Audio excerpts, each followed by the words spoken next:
नमस्कार, crime petrol Dastak में मैं उज्जवल शर्मा आपका स्वागत करता हूं।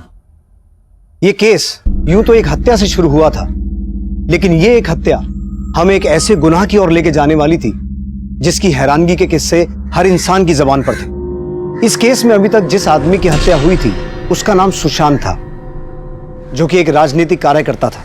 जब सुशांत की हत्या हुई तब मैं लीव पर था और जैसे ही मैंने ज्वाइन किया मेरे कलीग ने मुझे इस केस के बारे में अपडेट किया। सर, सुशांत की बॉडी 22 मार्च की रात हमें उस पेड़ से लटकी हुई मिली, लेकिन उसे वहां किसने लटकाया इस बात की किसी ने कोई गवाही नहीं दी है। पोस्टमार्टम रिपोर्ट के हिसाब से तो कॉज ऑफ डेथ फांसी ही है, पर इसके शरीर पर लगी चोटें बताती हैं कि इससे पहले बहुत बुरी तरह से पीटा गया और फिर जबरदस्ती उस पेड़ पर लटकाया गया। ये सुशांत संवेदना पार्टी का कार्यकर्ता था। इसकी बीबी रेवा ने विरोधी पार्टी के कार्यकर्ता तुषार पे इसकी हत्या का आरोप लगाया है। सर, ये तुषार। ला बैग दो हमको। टिफिन खाए हो ना? खत्म कर दी पूरा। एकदम से हृदय परिवर्तन कैसे हो गया तेरा? अपने पति से तो तू छुटकारा पाना चाहती थी, अब कैसे एकदम से दिल में आग लगी उसे इंसाफ दिलाने के लिए? आग तो बहुत लगी है, लेकिन अब जलेगा तो तू। आ जा आग उसमें, ठंडा कर दूंगा। सर, इस तुषार को हमने इन्वेस्टिगेट किया, लेकिन ना इसके खिलाफ कुछ मिला और ना ही रेबा के अलावा और किसी ने इसके ऊपर कोई आरोप लगाया। इसके डर से या इसका खौफ तो बहुत है, लेकिन इन्वेस्टिगेशन में यह भी पता चला है कि सुशांत और रेबा के बीच बिल्कुल बनती नहीं। छोटी छोटी बातों को लेकर दोनों में झगड़ा होता है। एक अकेली औरत के लिए अपने पति को मार के पेड़ पर लटकाना पॉसिबल नहीं है। अगर ये कांड रेबा ने किया है तो जरूर इसके साथ कोई और भी होगा।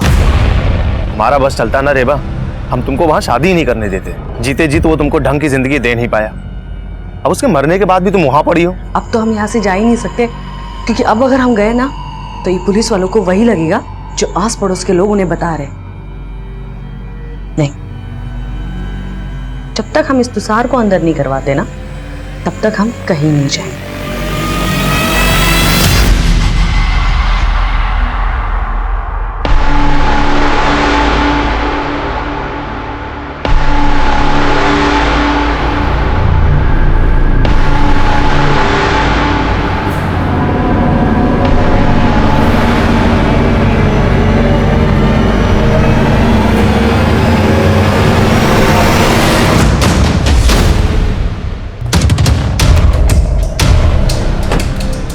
हमें आपसे कुछ बात करनी है। ये क्या, आप अपने बेटे को घर में लॉक करके जा रही थी? हाँ, तो हम क्या करें? हमको डर है कि वो तुषार हमारे बेटे को मार देगा। आप तो हाथ पे हाथ रखे बैठे हैं, उसे अभी तक अंदर नहीं किए। आपके सिर्फ कह देने से किसी को आरोपी साबित नहीं कर सकते हैं। हाँ, तो किसी के ये कहने से कि हमारे पति के साथ लड़ाई होता था, इससे हम पे भी आरोप साबित नहीं होता। अरे वाह, आप तो बिना बोले ही हमारे यहाँ आने का कारण समझ गई। वैसे हमें सिर्फ आपसे ही नहीं आपके बेटे से भी बात करनी है। बोलो अबीर, जिस रात तुमने अपने पापा को आखिरी बार देखा था यहाँ क्या हुआ था?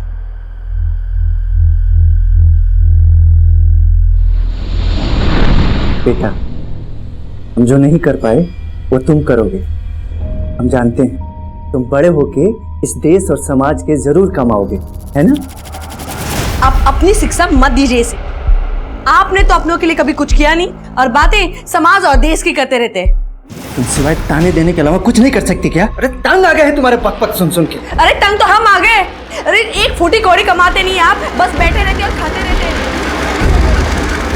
फिर क्या हुआ? उसके बाद क्या हुआ हम आपको बता दें। हमने हमारे पति को मार के लटका दिया। यही बुलवाना चाहते थे ना आप हमारे बेटे से? तो आप जो कह रही हैं वैसे ही हुआ था? किसी के बोले को तो आप सबूत मानते हैं नहीं। अगर मानते होते तो अब तक उस तुषार को अंदर कर दिए होते। अब पता नहीं वो इंसान हमारे साथ और हमारे बेटे के साथ क्या क्या करेगा। लेकिन आप तो ताकतवरों को बचाएंगे और हम मजबूरों को सताएंगे। ये औरत अपने आंसू दिखा के कोई राज छुपा रही है। इसकी कुंडली निकालो। सर,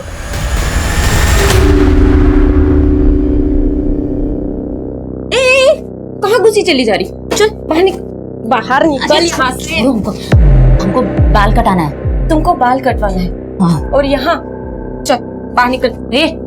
हमको का भिखारी समझ के रखी हो? हमको पता है तुम ना ये ग्राहक लोग का बाल काटने के साथ साथ ना जेब भी काटते हो। और आज चल, वापस चल, बहुत बाहर। रुको मैडम, ये देखो ये पैसे, ये लो।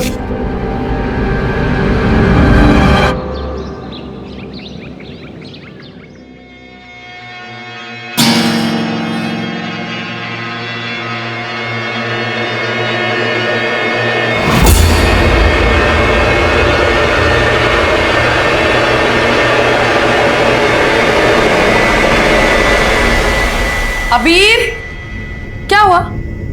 क्या देख रहे हो? हाँ, कोई झांक रहा था यहाँ से। कोई झांक रहा था? कौन है?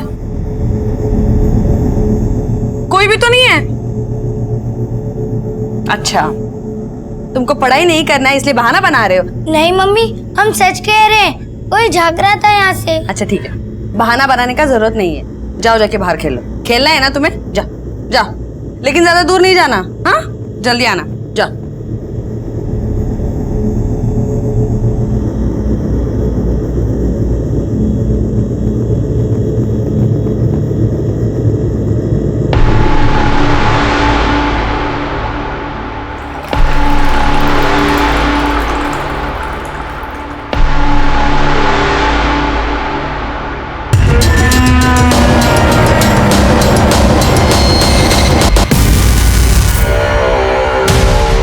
ये सब क्या है? हाँ हाँ, क्या कर रहे हो?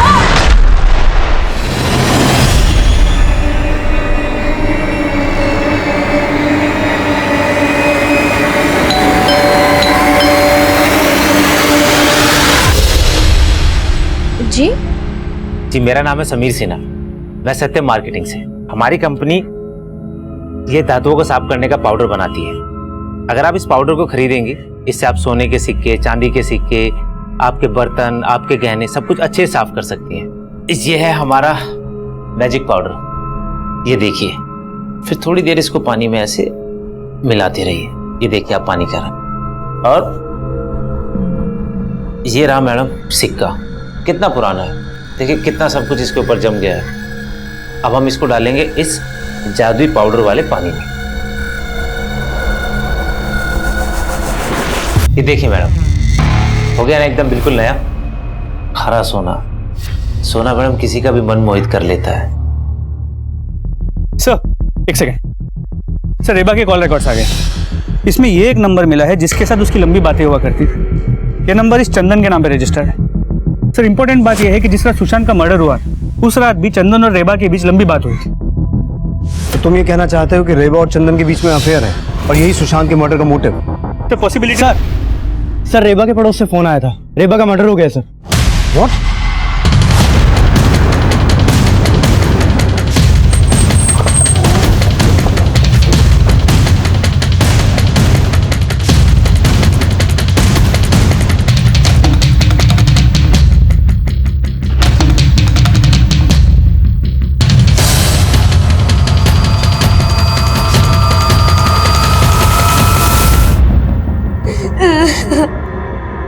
रेनू, सर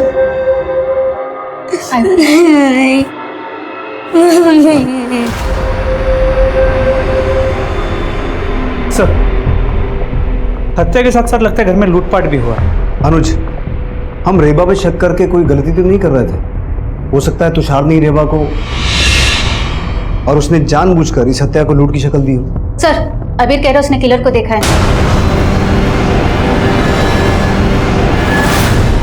बेटा तुम डरो मत, बताओ कौन था वो? उसने तुम्हारे सामने तुम्हारी मम्मी को मारा? नहीं अंकल, मैं बाहर खेलने गया था और जब वापस आ रहा था तो मैंने एक अंकल को घर से बाहर निकलते हुए देखा था। अच्छा हुआ तू आ गया। मालूम है तेरे माँ पे भूत आ गया था। भूत? हाँ, लेकिन डरने की बात नहीं है, मैं उनका भूत उतार दिया। जाके देख ले। सुन, लेकिन उनको परेशान मत करना।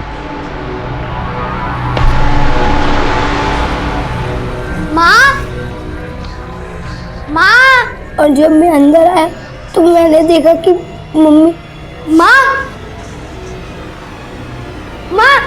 तो उस अंकल ने हेलमेट पहना हुआ था? Red helmet? और रेड जैकेट।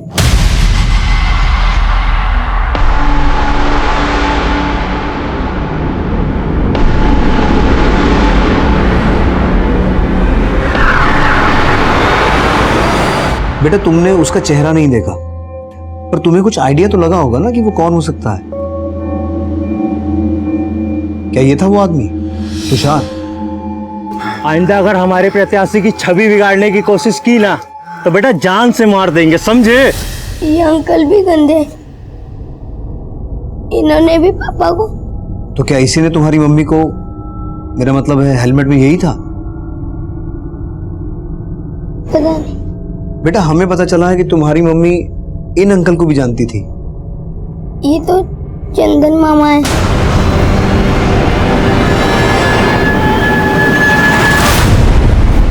रेबा ने कभी ये नहीं बताया कि उसका कोई भाई है, और अबीर कह रहा है चंदन उसका मामा है। अगर ये चंदन रेबा का भाई है तो रेबा के पति के मौत के दौरान यहाँ दिखाई क्यों नहीं दिया?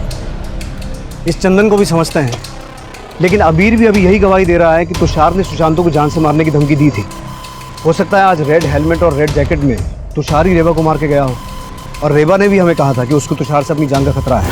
आप अपने बेटे को घर में लॉक करके जा रही थी? हाँ तो हम क्या करें? हमको डर है कि वो तुषार हमारे बेटे को मार देगा। तुषार और उसके दोस्तों को राउंड अप कर। सर,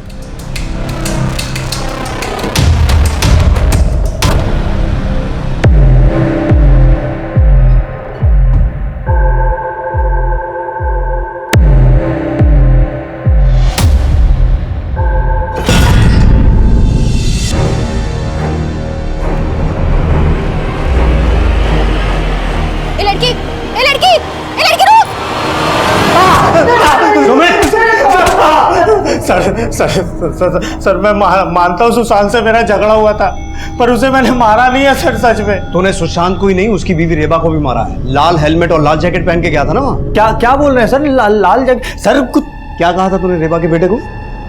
उसकी माँ पे भूत चढ़ा है, मेरा भूत हम उतारते हैं। सर ऐसा कुछ, सर सच में कुछ नहीं। सर कुछ नहीं। हेलो चंदन। हाँ जी बोल रहा हूँ, आप कौन? मैं किशोरपुरी पुलिस स्टेशन से सब इंस्पेक्टर अनुज बोल रहा हूँ। आप रेबा के भाई हैं? हाँ, वो हमारी चचेरी बहन है। बात क्या है? दरअसल रेबा का मर्डर हो गया। अब जल्द से जल्द किशोरपुरी पुलिस स्टेशन आ जाइए। सर, रेबा के भाई चंदन ने बताया वो अर्जेंट काम से कोलकाता गया हुआ है, 3 दिन बाद आएगा। जीजा की मौत पर आया नहीं, और बहन की मौत के बाद बोल रहा है कि 3 दिन के बाद आएगा। चंदन ने बताया कि रेबा का सगा भाई नहीं है, कजिन भाई, वो भी दूर का रिश्ता है। दूर का रिश्ता? लेकिन रेबा के साथ कांस्टेंट फोन पे टच में था।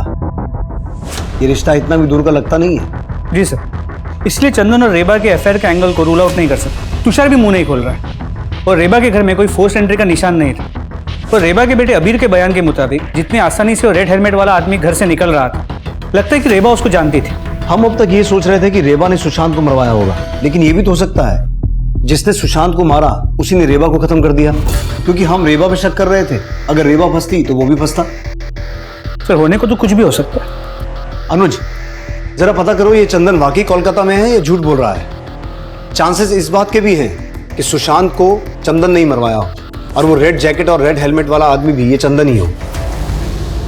रेबा की डिटेल्ड पोस्टमार्टम रिपोर्ट और भी हिला के रख देने वाली थी, क्योंकि रेबा का रेप उसके जिंदा रहते नहीं किया गया था, बल्कि उसके मरने के बाद उसकी बेजान लाश के साथ रेप किया गया था। वो रेड हेलमेट और रेड जैकेट वाला आदमी अबीर को यह बोल के गया था कि उसकी मां रेबा पर भूत आया था, और उस वक्त हमारी टीम में उस मुजरिम को पकड़ के उसका भूत हमारे तरीके से उतारने का आक्रोश था। हमने तुषार और उसके दोस्तों को रिमांड पर तो लिया था, पर उन्होंने कुछ भी कबूल नहीं किया। लेकिन फिर भी हम उन सबका डीएनए रेबा की बॉडी पर मिले सीमेन के डीएनए से मैच करवा के देख रहे थे। अभी रेबा के कजन चंदन से भी मुलाकात करना बाकी था, लेकिन तभी एक और गुनाह कहीं और अपनी दस्तक दे चुका था।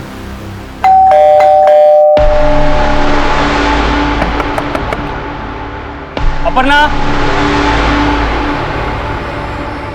अपर्णा,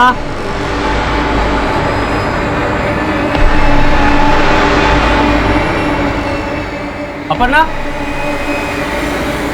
अपर्णा, अपर्णा।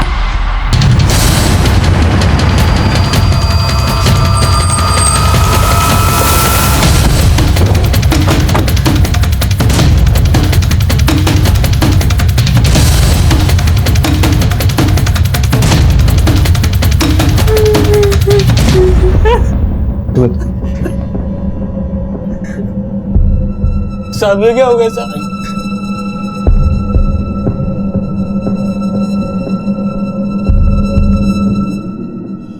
इसके गले पर भी चेन के वैसे ही मार्क्स हैं जैसे रेबा के गले पे थे। तो हो सकता है इसे भी रेबा की तरह चेन से गला घोट के मारा गया है। तो दोनों को मारने का मोडस ऑपरेंडी सेम है। रेबा के साथ रेप हुआ था और इसकी हालत देख के लगता है कि शायद इसके साथ भी रेप हुआ है। कहीं ऐसा तो नहीं कि इस औरत का रेबा और सुशांत के साथ कोई कनेक्शन है? नहीं साहब, हम ना ही किसी रेबा को जानते हैं ना ही सुशांत को, और हमें नहीं लगता कि अपर्णा भी इन लोग को जानती होगी। तो फिर तुम्हारी पत्नी को इस तरह से कौन मार सकता है? हमको कुछ समझ में नहीं आ रहा है साहब। यहाँ पास में एक फैक्ट्री है साहब, वहाँ पे हम काम करते हैं। रोजाना की तरह आज दोपहर को खाना खाने घर आए थे। दरवाज़ा खटखटाया तो अपर्णा ने अंदर से दरवाज़ा खोला नहीं। फिर हमने डुप्लीकेट चाबी से दरवाज़ा खोला और देखा तो अपर्णा। घर से कुछ सामान वगैरह भी चोरी हुआ है? नहीं साहब, घर में ज़्यादा कुछ नहीं है, क्योंकि कुछ दिनों पहले अपर्णा एक ठगी का शिकार हो गई थी। कैसी ठगी का शिकार हुई? साहब कुछ दिनों पहले एक आदमी ने अपर्णा पे टोटका करके सारे गहने ले लिए थे। अपर्णा ने हमको बताया था कि उस आदमी ने इस तरह से उसे वशीभूत कर लिया था कि उसने खुद अपने सारे गहने उस आदमी को दे दिए थे। और जब अपर्णा को होश आया तो वो आदमी गायब था साहब। तुम्हारे घर में इतना कुछ हो गया, तुमने पुलिस में शिकायत नहीं की? साहब इस बारे में अपर्णा ने हमें बहुत लेट बताया था। वो डर गई थी अगर ये बात हमें पता चल गई तो हम उस पर नाराज हो जाएंगे। लेकिन एक दिन हमें गहने मिले नहीं तो उसने सब कुछ बता दिया। तो कौन हो सकता है जिसने वो सब किया? तुम्हें किस पे शक है? हमको नहीं मालूम साहब, लेकिन अपर्णा ने हमें बताया था कि वो किसी मार्केटिंग कंपनी का सेल्समैन बन के आया था, लेकिन उस कंपनी का नाम अपर्णा याद नहीं रख पाई।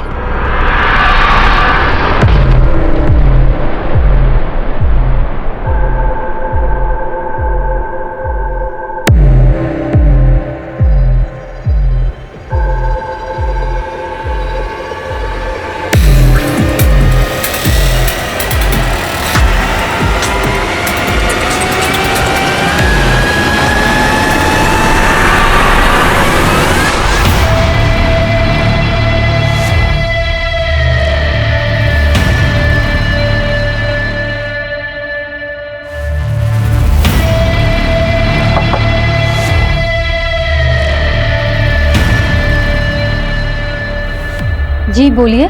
जी मेरा नाम सुरेंद्र सिंह, मैं विबास मार्केटिंग कंपनी से हूँ। हमारी कंपनी धातुओं को साफ करने का एक पाउडर बनाती है। सर मैंने अपर्णा के घर में किसी को आते जाते नहीं देखा था, पर उस दिन दोपहर उसके घर के बाहर एक लाल कलर की मोटरसाइकिल देखी थी। नंबर देखा था उस बाइक का? नंबर तो नहीं देखा था, हमें थोड़ी ना पता था उसके साथ ऐसा कुछ हो जाएगा। 4-5 घंटे पहले हम मिले थे सर। तो आप दोनों जब मिले थे तो आपस में बातें क्या हुई थी? कुछ खास बात नहीं हुई थी सर। बिजली चली गई थी, वो घर से बाहर आई थी।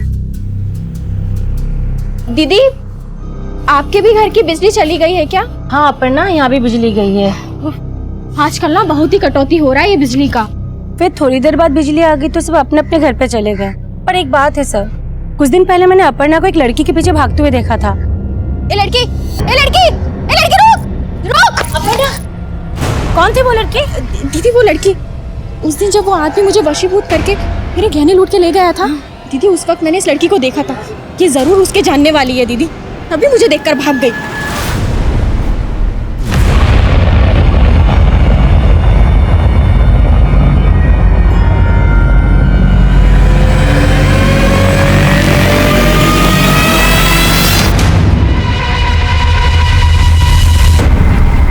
सर अपर्णा के पड़ोसन ने बताया कि जिस लड़की का पीछे अपर्णा कर रही थी, हो सकता है वो उस आदमी से जुड़ी हो जिसने उसे वशीभूत करके उसके सारे गहने लूट लिए। और उसने ये भी बताया कि उसने अपर्णा के घर के बाहर एक लाल बाइक देखी थी।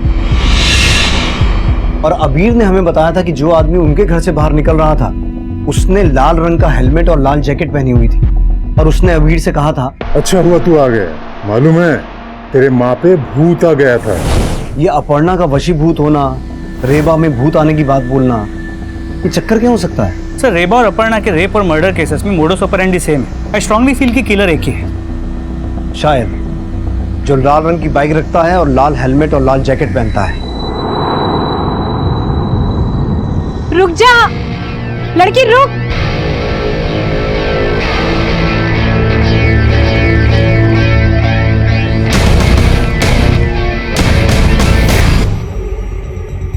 रेबा और अपर्णा जिन एरियाज में रहती थी उन दोनों एरियाज का डम डेटा निकालो। हो सकता है कोई कॉमन नंबर सामने आए। और इन दोनों एरिया से यह पता करो कि कोई ऐसा आदमी है जिसके पास लाल रंग की बाइक हो और वो लाल रंग का हेलमेट और लाल जैकेट पहनता हो। सर, अपर्णा का पोस्टमार्टम रिपोर्ट। सर, इस रिपोर्ट के हिसाब से अपर्णा का रेप हुआ है। और सर, रेबा की तरह अपर्णा की बॉडी में भी सीमेंट के सैंपल्स मिले हैं। अनुज, इन दोनों की बॉडी पे मिले सीमेन सैंपल का डीएनए मैच करवा के देखो। इससे ये कंफर्म हो सकता है कि इन दोनों का किलर और रेपिस्ट सेम है क्या? लेकिन सर, इन दोनों केसेस में एक बात कॉमन है। अपर्णा की बॉडी से इनर गारमेंट मिसिंग था और रेबा के केस में भी सेम था। गहने जेवर तो समझ में आता है, लेकिन कोई रेपिस्ट इनर गारमेंट्स लेकर क्यों जाए? सर, मुझे तो लगता है ये रेपिस्ट कोई साइको है, कोई सीरियल किलर। लेकिन हमें ये नहीं भूलना चाहिए कि रेबा के मर्डर से पहले उसके पति सुशांत का मर्डर हुआ था और अपर्णा के रेप और मर्डर से पहले उसके घर से जेवर गहने लूटे गए थे। तो कहीं ऐसा तो नहीं कि सुशांत का किलर रेबा की तरह अपर्णा को टारगेट करके जानबूझ के हमारा ध्यान किसी सीरियल किलर की ओर ले जाना चाहता है? सर, तो आपको लगता है जिसने सुशांत को मारा उसने रेबा और अपर्णा को भी मारा? हो सकता है। अच्छा, ये रेबा का कजिन चंदन कहाँ है अब तक? सर, वो कल आ जाएगा। और हम इस तुषार और उसके दोस्तों पे भी नजर रखे हुए हैं। हम ये भी पता करते हैं कि इनमें से किसी के पास कोई रेड बाइक है।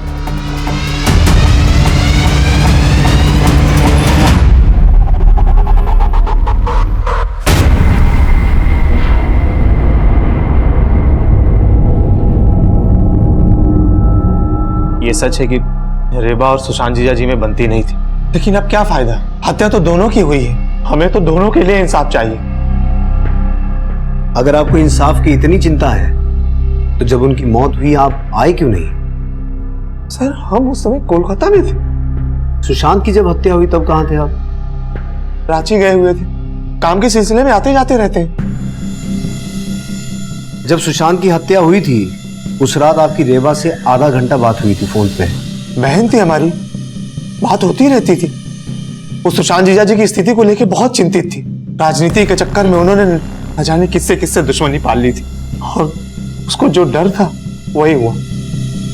जीजा जी खुद तो गई, हमारी बहन रेबा को भी लेके गए। हमको तो अबीर का बहुत चिंता हो रहा है। हम अबीर को अपने साथ में लेके जाएंगे। मैं कमिंग सर?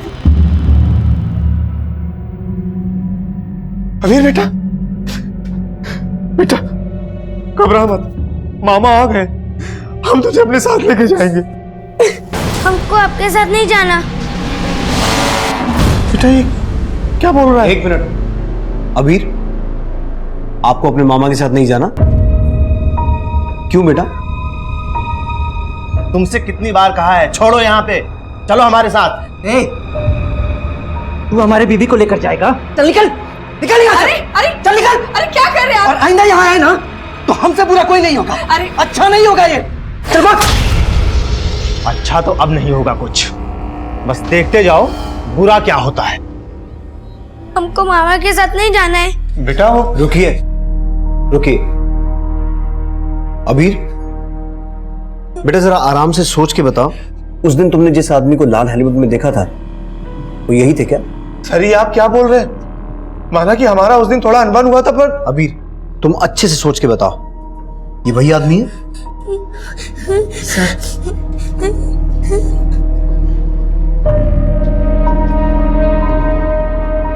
अबीर तो बच्चा है, उसको कहाँ इतनी समझ है? आप बेकार हम पे शक कर रहे हैं। शक तो करेंगे ही ना। हो सकता है अपनी जीजा को तुम ही ने मारा हो और अपनी बहन को भी। देखिए, हम कुछ भी सुन के नहीं लेंगे। अबीर को ले जाने दीजिए हमें, नहीं तो हम कोर्ट जाएंगे। पहले अस्पताल जाओ, इसका डीएनए लो और क्राइम सीन पे मिले डीएनए से मैच करवा के देखो। अब आप कुछ ज्यादा ही बोल रहे हैं। एक भाई के ऊपर आप उसकी बहन के रेप का आरोप लगा रहे हैं। हमने तो ऐसा कुछ भी नहीं कहा, हम तो सिर्फ डीएनए मैच करवाने की बात कर रहे हैं। हम सब समझ रहे हैं आप क्या कह रहे हैं। हमारी पहुंच बहुत ऊपर तक है, बहुत भारी पड़ेगा आप लोगों को। हम बता रहे हैं, वर्दी उतरा लेंगे। सुशांत की हत्या के बाद हम दो ऐसे रेप और मर्डर केसेस से डील कर रहे थे जिसे मीडिया लगातार कवर कर रहा था। कुछ अखबार वालों ने तो उस रेपिस्ट, उस किलर को एक ऐसा नाम दे दिया था जिसकी वजह से वो उस इलाके में चेन किलर के नाम से फेमस हो गया था। मीडिया हम पर भी लगातार दबाव बना रहा था, लेकिन वो रेपिस्ट, चेन किलर कौन था ये पता लगाने में हमें अभी और मशक्कत करनी थी। सर, इन्वेस्टिगेशन में ये कुछ ऐसे केसेस सामने आए जहां औरतों को हिप्नोटाइज करके उनके गहने और जेवर लूटे गए। इन केसेस में औरतों के मर्डर भी हुए हैं? नहीं सर, ये सभी औरतें जिंदा हैं। और इनमें से कुछ ने पुलिस में केस भी फाइल किए और ये स्केचेस भी बनवाए। सभी स्केचेस में आदमी अलग लगता है, लेकिन ध्यान से देखिए तो ये एक ही आदमी है। तो हो सकता है ये एक ही आदमी हर जगह अपना भेष बदल के जाता है। सर, एक और इंटरेस्टिंग बात सामने आई है। जिन जिन घरों को इसने टारगेट किया है उनके बाहर ये टैटू छपा हुआ मिला है।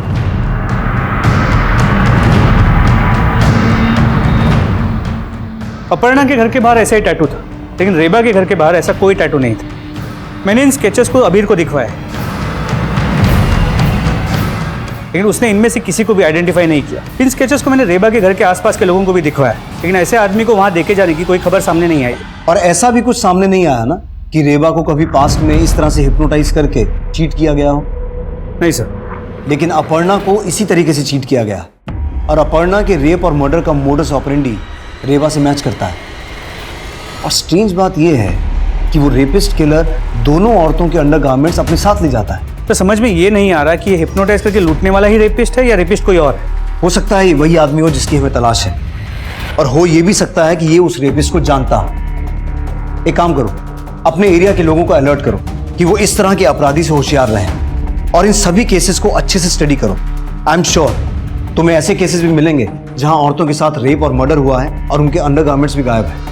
उस लड़की के बारे में कुछ पता चला जिसके पीछे अपर्णा को भागते हुए देखा गया था? नहीं सर, जो लड़की अपर्णा को देख के भागी थी उसके बारे में कोई इन्फॉर्मेशन नहीं मिली है।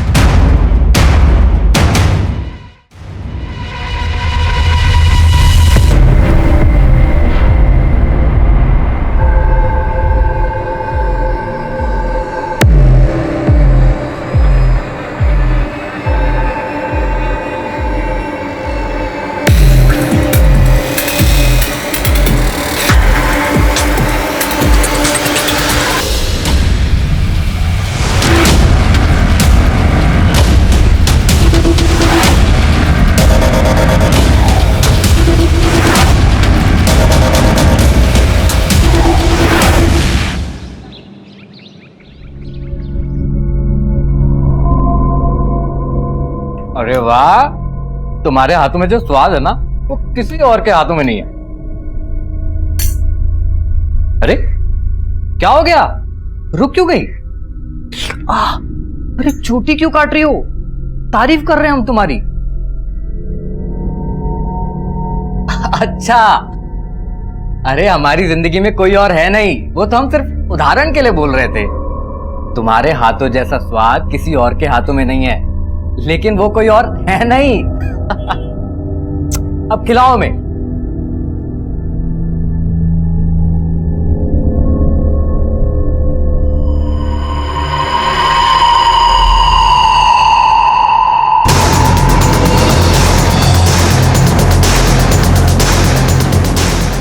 सब इधर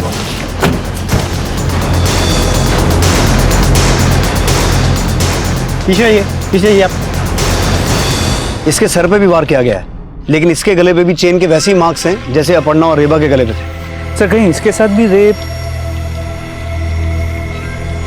रेनू, जरा चेक करो इसके इनर गारमेंट्स हैं या नहीं। ए तुम लोग पीछे हटो।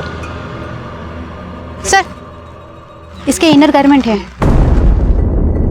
सर, कहीं इस बार इनर गारमेंट्स को छोड़कर ये किधर हमें कंफ्यूज करने की कोशिश तो नहीं कर रहा? लेकिन अनुज, मुझे ऐसा लगता है कि इस लड़की का मर्डर यहाँ नहीं हुआ है, इसे मारा कहीं और गया है, बॉडी को यहाँ डंप किया गया है।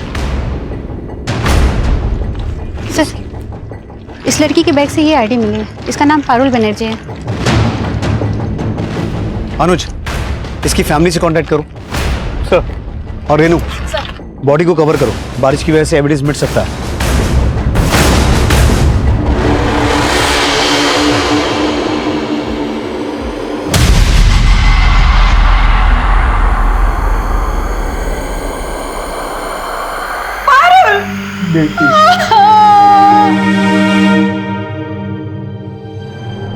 पारुल ट्यूशन पढ़ने गई हुई थी, घर नहीं लौटी, तो वहां फोन किया था, वहां से बोला कि आज वो वहां पर भी नहीं पहुंची थी। पारुल की बॉडी मिलने से पहले हमें अपर्णा और रेबा नाम की दो औरतों की लाशें मिली थी। ये हैं वो दोनों। आप जानते हैं इन्हें? नहीं सर, हम इन्हें नहीं जानते, शायद आप जानती हो, आपने कभी पारुल को इनके साथ देखा हो? नहीं सर।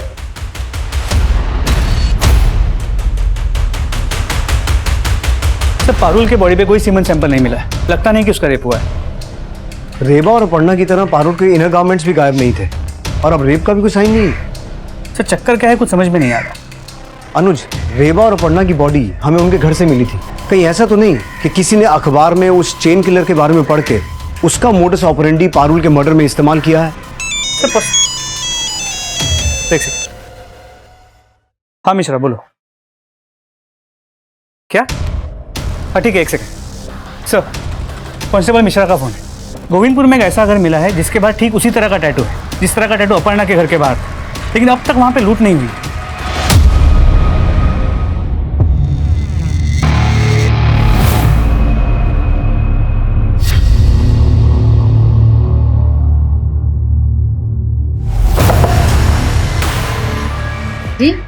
जी मेरा नाम विक्रांत गुप्ता, गोमंतक मार्केटिंग से।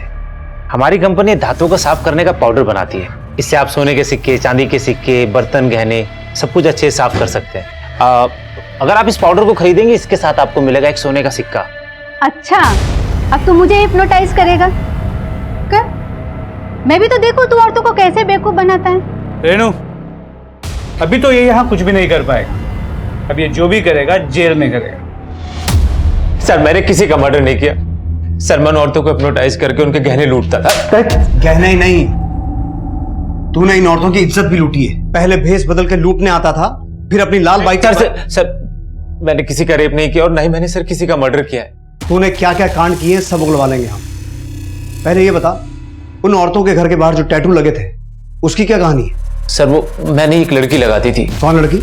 सर नीलम नाम की एक लड़की है जो चौराहे पे भीख मांगती है।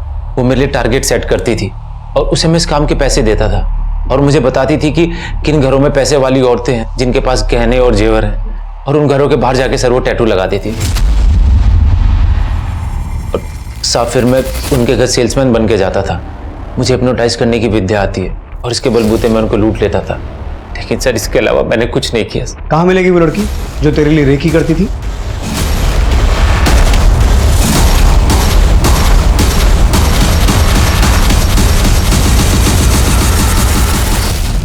बोल। साहब, मैं तो सिर्फ पैसे के लिए उसके साथ काम करती थी, बाकी उसके बाद वो औरतों के साथ क्या करता था मुझे नहीं मालूम, कसम से नहीं मालूम। नहीं। रेनू, याद दिलाओ उसे। सर वेस्ट बंगाल के इन 2 केसेस के बारे में पता चला है जहां घर में घुस के औरतों को चेन से गला घोट के मारा गया है और मारने के बाद उनके साथ रेप किया गया और अंडरगारमेंट्स भी चोरी किए गए। मतलब ये दोनों केसेस रेबा और अपर्णा के केसेस से मैच होते हैं? जी सर, और इन दोनों केसेस में भी रेपिस्ट और किलर को अब तक पकड़ा नहीं गया है, लेकिन इन दोनों केसेस से हमारे काम का कोई भी क्लू नहीं मिला है। और हमारे राडार में भी इन सस्पेक्ट्स के अलावा और कोई अभी तक आया नहीं। तो वो रेपिस्ट इनमें से कोई है या फिर कोई और है?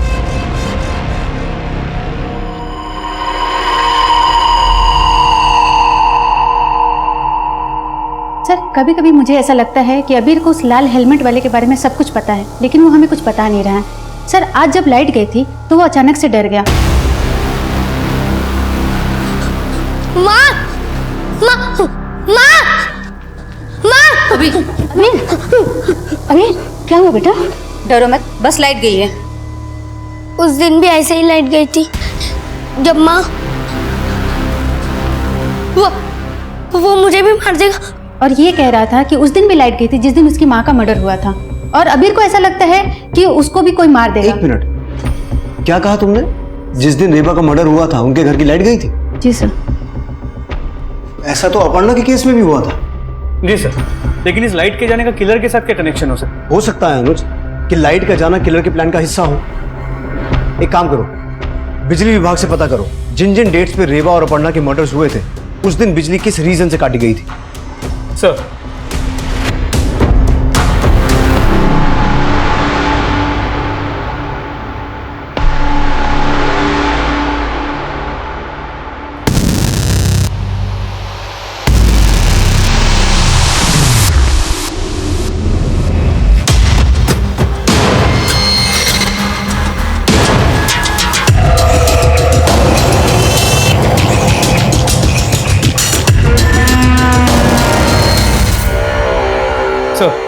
बिजली विभाग वालों से बात हुई। जिस दिन पे रेबा और अपर्णा का मर्डर हुआ था, उन्होंने कहा उस दिन उस एरिया में उन्होंने बिजली काटी ही नहीं थी। तो फिर बिजली गई क्यों और अपने आप आ भी गई?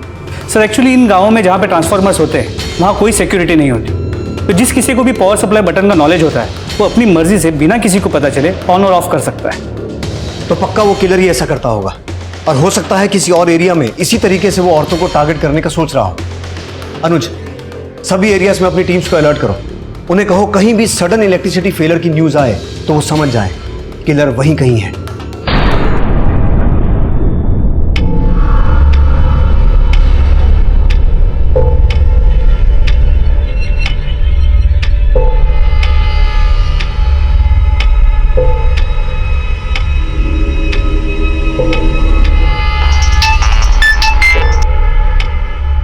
हेलो,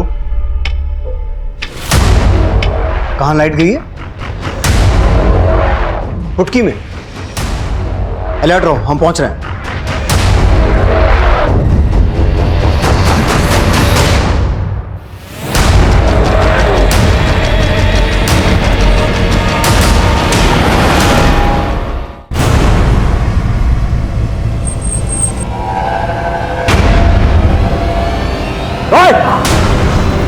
अनुज,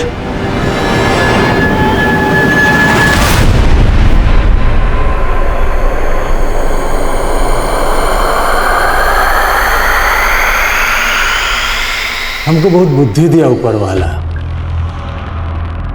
पर इस खोपड़ी में क्या गड़बड़ है साला? औरत का भूत दिमाग से उतरता ही नहीं। तेरा भूत तो हम उतार देंगे। ये बता, रेबा और अपर्णा के अलावा पश्चिम बंगाल की उन 2 औरतों के साथ इसी तरीके से रेप और मर्डर किया था ना? और कितने कांड किए हैं? कभी गिने नहीं, बस जगह जगह ढूंढ के हम ऐसे औरत खोजते थे जो दिन में अकेली रहती थी। उस एरिया का ट्रांसफार्मर खोज के बिजली गुल कर देते थे, फिर सब लोग बाहर आ जाते थे। फिर हम देखते थे कि किस घर से कोई अकेली औरत या लड़की बाहर आती है। हम समझ जाते थे कि वही हमारा टारगेट है। मैडम, हम बिजली विभाग से हैं। थोड़ी देर पहले आपके एरिया में जो लोड शेडिंग हुआ था ना, ओवरलोड की वजह से हुआ। इसकी वजह से आपके घर की पॉइंट्स चेक करना है। ठीक है, आइए।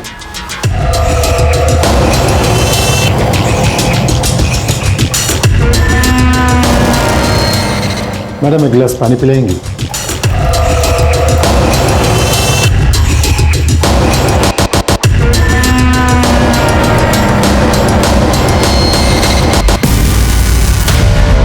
ये सब क्या है? हाँ हाँ, क्या क्या? फिर उसके साथ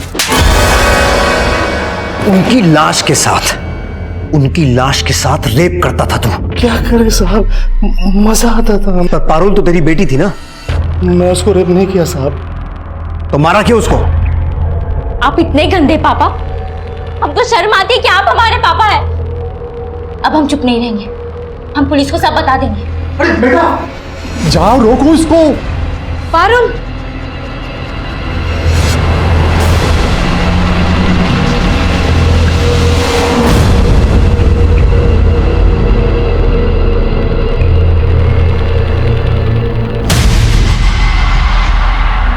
हमारी बीबी ने हम पे भरोसा कर लिया था साहब, और उस दिन हमने पारुल को रोक लिया, पर आगे रोकना मुश्किल था। उस दिन जब वो ट्यूशन जा रही थी तब हमने। और औरतों के इनर गारमेंट्स, वो क्या सोच के गायब करता था? वो क्या है ना साहब, जब वो औरतें हमारे पास नहीं होती थी ना, तो हम उनकी कल्पना करते थे, और उस कपड़ों से खुशबू आता था, और उस खुशबू से हमको बहुत मजा आता था, और उस मजे के लिए हम उस कपड़े हमारे पास रख लेते थे। हम जानते थे साहब ये गलत है, हमने कोशिश भी किया कि पता नहीं दिमाग में क्या गड़बड़ी। तेरी सारी गड़बड़ियों का इलाज है हमारे पास, सही जगह पे आया है तो। सुमित साहब, हाथ रोकना मत। हमने कोशिश किया था साहब।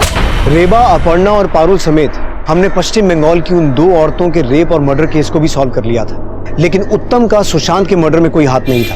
फिर हमने सुशांत के मर्डर केस पे फोकस किया, और जल्दी यह भी पता लगा लिया कि सुशांत का मर्डर तुषार और उसके दोस्तों ने ही किया था। यह परिणाम आने के बाद हमें इस बात का अफसोस हुआ कि रेबा के बयान को सीरियसली डील करना चाहिए था, लेकिन रेबा, अपर्णा और उनके जैसी कई विक्टिम्स ने उत्तम की आपराधिक मंशा को समझे बगैर उसे अपने घर में एंट्री दी थी। वो अपराध की दस्तक को भांप नहीं पाए थे, लेकिन पारुल अपने पिता को समझ चुकी थी। अगर पारुल की मां ने उसकी बात का भरोसा करके उसका साथ दिया होता तो शायद पारुल की जान बच सकती थी। अब मैं आपसे इजाजत चाहता हूं। आप देखते रहिए क्राइम पेट्रोल दस्तक। मकसद बताना नहीं, बचाना है।